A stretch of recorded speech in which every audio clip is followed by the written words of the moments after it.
What is up, duelists, and welcome to another deck profile slash regional report. Last weekend, I attended the German Open, which is the biggest regional that we have in Germany every year. We had over 700 players, and I decided to play Sky Strikers, blind second Sky Striker at the tournament. And I wanted to share my list and some of my, some of the things I learned about this deck. It was a very fun experience. I ended up going 7-3 in 10 rounds, which wasn't enough to win the tournament, but it was enough to get a good chunk of Worlds points, and honestly, considering it was Sky Striker that I played, I was pretty happy with it. So I wanted to share the deck list and talk about how the deck is positioned in the current format, because, with the new time rules and everything, breaking boards, going second, there's a lot of things that I wasn't sure about going into this tournament, but I really wanted to try it because I really like this deck. So we'll talk about all of that, and also the criminal side deck that I played. But I'll show you the main deck first, and then we'll get into some of those later. 3 Ray, of course, bread and butter of the deck. 1 Rose. There's no Pot of Desires in my deck list, which I will also talk about in a second. But of course, Rose being not very desirable to draw over Ray. Ray is much better because it can tag out into 0. So there's only 1 Rose because there is no Desires. And that's all the monsters. No hand traps, nothing. The rest of the deck is spell cards. We've got 3 copies of Engage, 3 copies of Widow Anchor, and 3 copies of Linkage. That is pretty self-explanatory. And then we have a bunch of one of Sky Striker spells for utility, which is also another reason why I was a little hesitant to play Pot of Desires. But we've got 1 multi-roll. This card is very crucial for making your stuff or making the opponent unable to respond to any of your spell cards, making it a lot easier to take apart your opponent's board, but also just like the grind game it offers by resetting stuff in the end phase. Because one of the things that I learned about playing the new Sky Striker stuff in the beginning when I played it for the first time a couple weeks ago, you might remember, I played the deck at locals and recorded my games. I tried to OTK with it a lot, but one thing I learned really quickly is that modern Yu-Gi-Oh decks are very good at not getting OTK'd. So the game plan is more like, let your opponent build a board, then pick apart that board and set up enough interruption to handle their follow-up. And multi-roll is really good at that. So, very crucial card. 1 copy of Lemnis Gate. I love this card. Unfortunately, it requires a decent amount of setup. So playing multiples, I'm not sure if I like it, but it's really, really good. And this is another reason why I was hesitant to play the Desires, because I didn't want to play multiple of this, but you don't really want to banish your one of, because this card is responsible for like recycling all your stuff, because this deck does play a lot of turns, or like a decent amount of turns sometimes. So yeah. I decided to play 1 of Eagle Booster just to play better into interruption on my 0, like when they bell it, when I'm trying to add an engage. Stuff like that. Didn't really come up much for me. I do think this card is cuttable, but yeah. 1 Shark Cannon. This card is very crucial in the current format, in my opinion. The most important use of this card is, of course, stealing your opponent's Murakumo from their graveyard after it's been properly summoned. And then you can use Murakumo's effect to destroy your opponent's board, and then also force them to discard cards out of their hand if they want to keep interacting with you. So that is really, really cool. But also, of course, in other matchups, just banishing resources out the graveyard is very, very nice. 1 Jamming Waves. This is the only card in my deck, despite the fact that I'm blinding second. This is the only card that is technically a going second card, and I will talk about the reason for that in a second. But this card was pretty awesome, honestly, and I think if you're blinding second with this deck, you could even consider playing more of these, because it's really easy with some of the spell cards that I'm playing to fire this off relatively early into your turn with 3 spells in the graveyard, and then having, because every deck in the format right now is a mix between back row and monsters. So being able to target like a Yummy Surprise or a Mitsurugi Prayers or anything like that, and then also threatening a non-target monster pot was really, really nice. This card, I actually found myself searching this card a lot with Engage, and so I feel like maybe you could even play multiple. And then the last Sky Striker spell is an Area 0, and I played that alongside a Chicken Game and a Terraforming. These cards are cuttable, but I did like them for a little bit of extra consistency without Pot of Desires. I sided them out a lot to cover for Droll and Lockbird a little bit better, but in game 1, I was a fan of those. So the idea is, of course, if you need access to your Sky Striker engine, you can Terraforming for Engage and for Area 0 and try to find it. If you already have Sky Striker cards, you can Terraforming for Chicken Game, and then later on send that Chicken Game for Linkage, Droplet, multi-roll, whatsoever. and then 1 copy of Rhoda for accessing usually Ray. I don't think I ever Rhoda for Rose. And here is my favorite card of the weekend in this deck, which was the Fallen and the Virtuous. This is the new card from the Branded Structure deck. And basically the idea in this deck is that it's a very good board breaker / interruption for the opponent's turn. And because of what I said earlier, which is the fact that you don't really try to OTK with this deck, you try to clear the board and then establish follow-up. This card is perfect for this because this is a board breaker, it puts a spell in the graveyard, and it is going to be another interruption for the opponent's follow-up turns because you send an Albion and get another copy of it. So you're going to have a pop on your turn, a pop on your opponent's turn, and then even the 3rd copy for your next turn. So this card was absolutely amazing for me. So versatile in the current format. Can out Herald of the Arclight. But also one thing I did a lot against Draco Tail is just pop my own spell cards when they tried to negate them with Draco Tail Flame. Super good card. One of the most fun cards to play with in this deck for sure. 3 Upstart Goblins, another card that I side out a lot just because I'm afraid of people siding in Droll and Lockbird. If people main deck Droll and Lockbird, that can be a problem. However, I was able to beat some Droll and Lockbirds even when I was going second in game 1. But just to be a little safer, you do side this out usually, but of course game 1, you're trying to get to those 3 spell cards as soon as possible. Triple Forbidden Droplet, this card is very, very nice. Another thing about the board breakers I chose to play, like I said earlier, the only blind second card is the Jamming Waves. A lot of the cards I chose to run are quick play spells because I really like the fact that if I've already broken my opponent's board and then I resolve my engages after, I draw into a droplet, but I've already broken the board, I can set that droplet to deal with their follow-up. Same thing with the Fallen and the Virtuous. Cards like Lightning Storm, Evenly Matched, Dark Ruler No More, Raigeki, if I'm playing into the board and I've already kind of broken the board and now I'm looking to establish my own position, drawing those cards won't help. Which is a little bit weird in a deck that tries to go second but draws so much. Which is one of the things that I feel like is kind of unsolved about Sky Striker. But I tried to play without those cards and I was honestly fine for the most part. I wasn't really missing Raigeki or Lightning Storm or any of that sort, even though of course sometimes when you open them, they can make it a little bit easier, but yeah.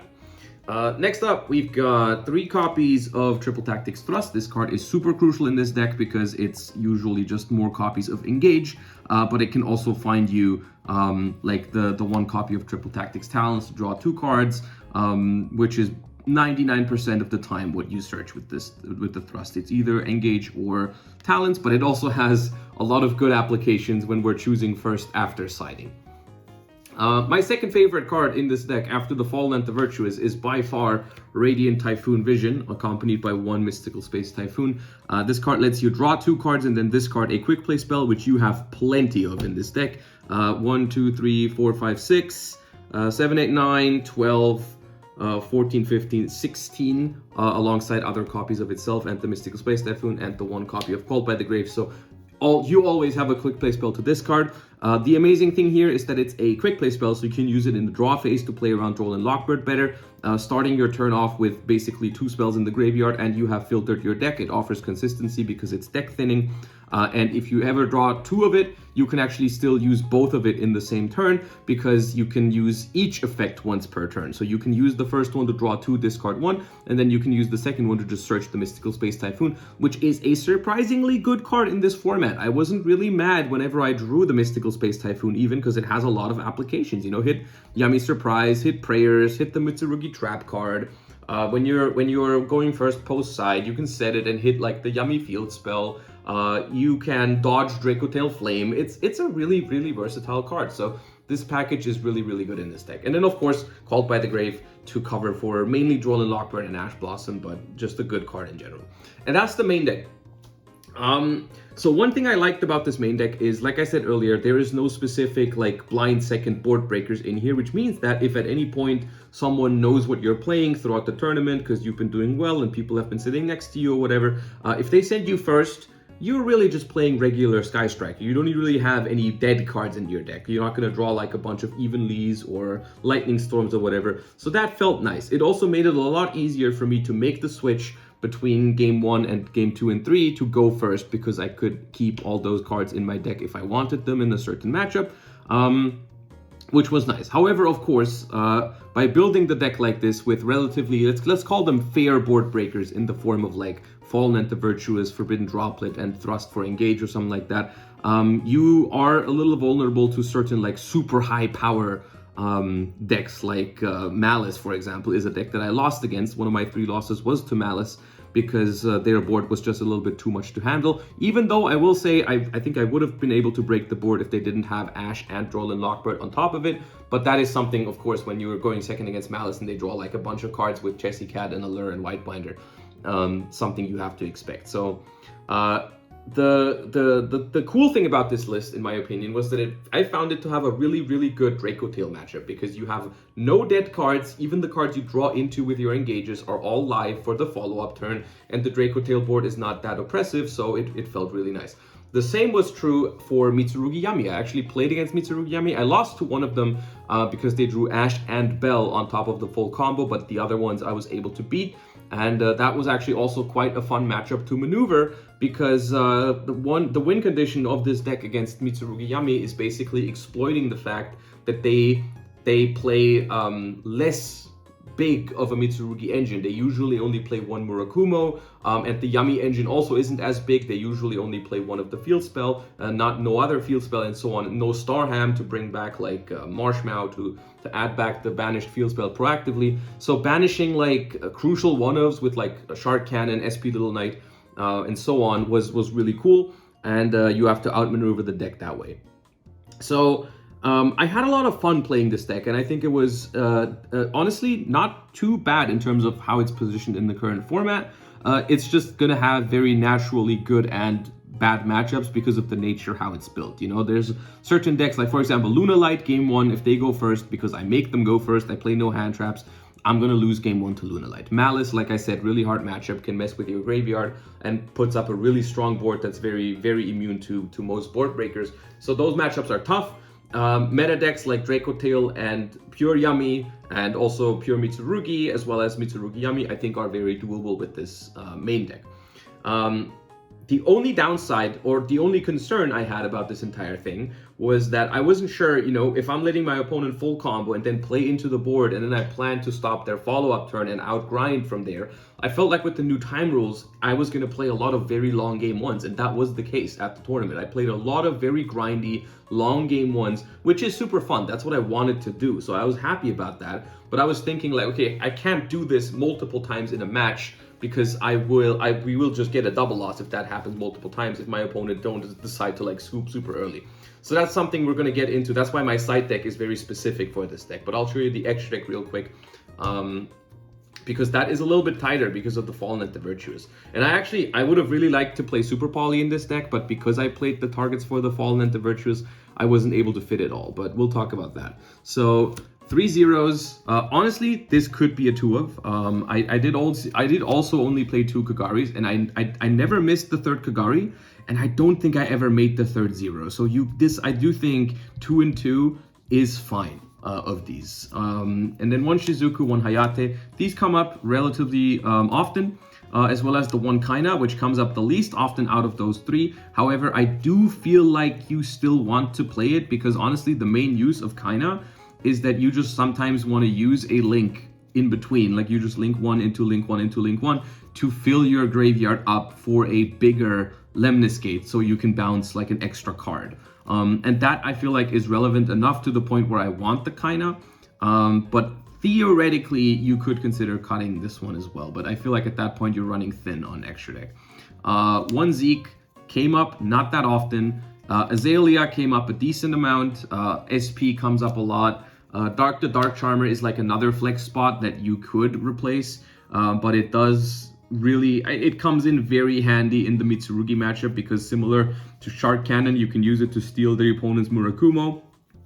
And then for the Fallen and the Virtuous, there's 2 Albions and 1 Alba Lenitus. And a lot of people ask me, why is there an Alba Lenitus in this deck? Why is it not just 3 Albions or whatever? Realistically, the 3rd card you send off of the 3rd copy of the Fallen and the Virtuous never really matters, because even if this was a 3rd Albion, after you go, you know, you activate 1, you send an Albion. This Albion searches you the second copy. You activate the second copy, send an Albion. That Albion searches you the third copy. Even if you have another Albion to send here, it won't have a target. Now, what some Sky Striker decks have been doing, and what I also was testing for a while, is I was playing Foolish Burial Goods and Metal Foes Fusion, because Albalenitis can search a normal fusion spell card. So it could search, in theory, a Metal Foes Fusion. I don't play the Metal Foes Fusion right now, but my opponents don't know that. So when I activate this for the third time, and I send this, my opponent will have to ask themselves, what could they add in the end phase? Is there something in the deck that they could search? And so, if this sometimes gets my opponent to maybe use a resource to get rid of this out of the graveyard, like using SP to banish it instead of another card, or using a Bestial on it instead of on Ray, or whatever, even if there's a small chance of that happening, I felt like that was worth it. The other thing is, of course, it is a contact fusion with Fallen of Albaz and Dragon Monsters, which in theory could happen when you could revive an Albaz with Shard Cannon against Draco Tail, and then they have Dragon Monsters on the board or something like that. I feel like it never came up for me, but I think it's better than just playing a third Albion, which never does anything. So yeah, I mean, realistically, just a very, very small thing that I was thinking about, but it wasn't that relevant for me. But I do think there's nothing else you can do. If you can think of something cool to send for the third Fallen into Virtues, then let me know, because that would be neat. Yeah, okay, side deck. So the idea basically is I go second game one, and I try to play a very long and grindy game one. Against almost any meta deck, the game doesn't end immediately. You have to fight for game one, which is what I wanted. That's the fun part of playing this deck. So the plan is, I'm siding very heavily for going first, and I'm siding a lot of very cringe cards that try to win the game after siding very quickly. So what I was doing is, even if I won game one and my opponent got to choose, I was siding as if I was going first, because I was hoping that my opponent, knowing I'm playing Sky Striker and knowing I want to go second, because if I win the die roll, I send them first and stuff like that, I was just siding in a bunch of things to make going first quicker and more auto win. And if my opponent still chose first, then I would probably lose game two pretty quickly. If I look at my hand and I see a bunch of trap cards, I would just say okay, let's go game three quickly, and then I would know I could go first. So yeah. So the cards I used for this, Triple Heatwave. This card is very, very good in Sky Striker, because you can do a couple of things in your draw phase already, like Radiant Typhoon Vision, and you can chain linkage to it. And so basically what this card does is, at the start, you have to activate it at the start of your main phase, and then both players cannot summon, essentially, until your next turn. So you can't summon on your first turn, but the opponent also can't summon at all. So basically, if you start, after Heatwave, if you start searching and they droll you, well, that's fine, just pass over the turn, and then they have to pass back. But also, most importantly, if you can chain linkage to Heatwave, you can special summon 0 before this resolves. So you're going to have a 0 on the board. You're going to be able to search with the 0. You have some spells in the graveyard already, and it's a very easy setup for an OTK on the next turn, because your opponent's board is going to be open, and they're going to be forced to use some of their non-engine on your first turn already. So that's Heatwave.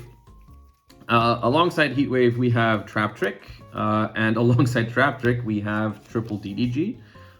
There is double Daruma Karmic Cannon, which is mainly here to cover for Lunalight, which honestly, together with Thrust and Trap Trick, makes the Lunalight matchup pretty winnable post-side. Game 1 you just lose, but post-side you have a bunch of ways to handle Lunalight. You don't side this in very often against other matchups, but it's fine. We have 2 copies of Spiritual Water Art Aoi, which you tribute Shizuku for, and then you get to look at your opponent's hand and discard a card from it. Which is pretty sick. It also makes games quicker when you know what to negate, and so on and so forth. There's a singular copy of Black Goat Labs, because I don't think I ever want to Trap Trick for it, but it can be a nice target for Triple Tactics Thrust. And then there is 1 copy of Solemn Judgment. So literally, there's nothing in this side deck for going second, because of what I said earlier. Like my main deck is already pretty fine in every matchup going second. And once again, I think it's very weird to side deck board breakers in Sky Striker, like Lightning Storm or even stuff like Fuva, because you never know if your opponent is actually gonna go first or not, because you're playing Sky Striker, so they might just send you first, and then you have stuff like Lightning Storm in your deck, and that's weird. And so if I ever expected my opponent to go first, but I wasn't 100% sure, I could just leave my main deck as it is. You know, all of it is quick play spells. If they sent me first, fine. If not, then fine. I'm going second with the deck that I'm planning to go second with in game one as well. What I do in this instance, when I'm like, let's say 70% sure my opponent is going to go first, I just put in the one Black Goat Laughs, because that card is also not the worst when you go second.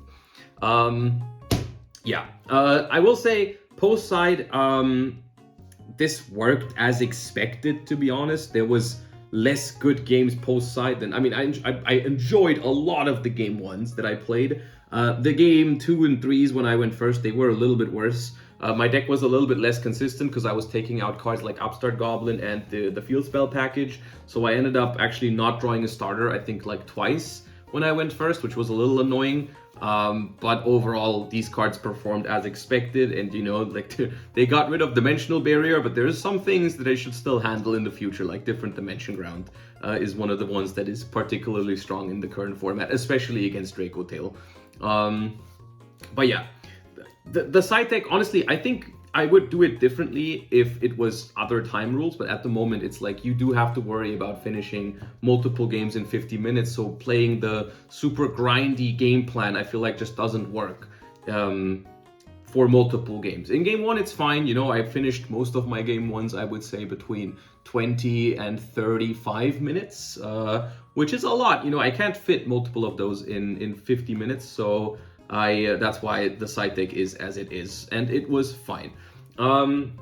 Before we wrap things up, I want to give a little bit of an insight of how I feel about this deck. You know, I really wanted to try it because I've been a fan of the deck's playstyle, especially before siding, and how did I feel about it? So I had a lot of fun. The deck was enjoyable, but the deck also felt strong in of course the right matchups like that, and that's, I think, I guess, the positive and the negative at the same time. The deck does well into the decks it's built to beat. Like if you want to beat Draco Tail, if you want to beat Mitsurugi Yami and Pure Yami with Sky Striker, it is possible. Sky Striker is going to have a naturally bad matchup into some decks like Luna Light or Malice, and if you encounter those, then you're gonna have some trouble. So my losses in the tournament were a Malice deck. I actually lost a Sky Striker Mirror, which was kind of funny and sad at the same time, because that was a very long and grindy game and I was hoping to win it, but I didn't, and I ended up not winning it, which was, but it was fun still. And then I lost to one Mitsurugi Yami just because they kind of overloaded me with non-engine. But everything else I was able to beat quite well, and the deck felt good.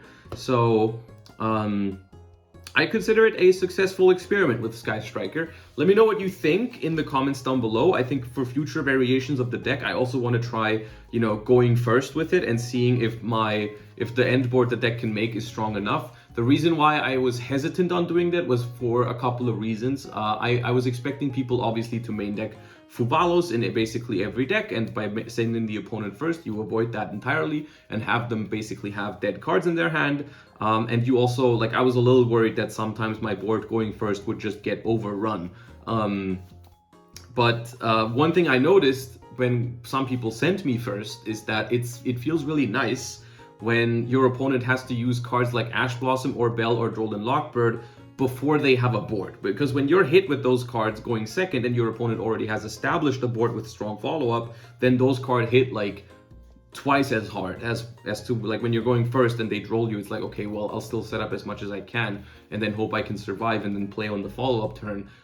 That feels a little bit more realistic. So you're better off into stuff like Fuva if you're blinding second, but you're weaker into stuff like Droll. So depending on how the format develops, if like everyone plays Droll, then I think Sky Striker would have to go first to avoid getting drolled behind a board. But yeah, very fun deck. I encourage you to try it out if you enjoy the kind of like grindy, going second, breaking boards kind of play style. Had a lot of fun with it. I know the list is not perfect. A lot of people are probably going to tell me what kind of cards I should be playing or shouldn't have played, but that's okay. I'm just testing around with the deck because I really enjoy it. So let me know your thoughts, and I hope you enjoyed today's video. Make sure to comment, leave a like, and subscribe to the channel. That would mean a lot to me. Also, I think there's a new hype function on YouTube that I usually forget people to remind about, but today I'm remembering. So if you could do that, that would also be amazing. Anyways, thank you for watching, Duelists, and I'll see you next time. Bye bye.